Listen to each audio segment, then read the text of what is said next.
Молодец, Ильяска. Конечно, а что ты хочешь?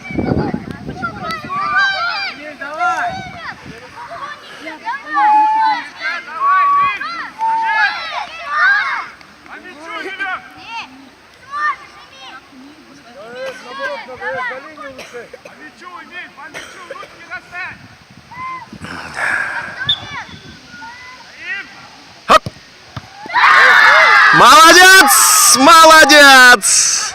Эмиль! Все.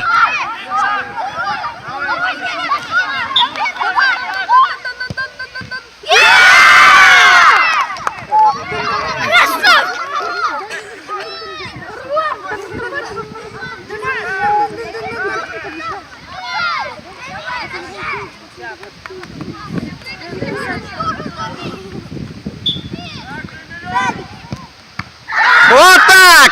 Все.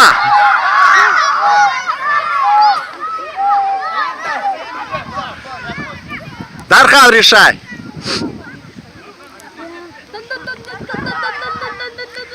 Наша пушка сработает. Гол! Все, третье место наше.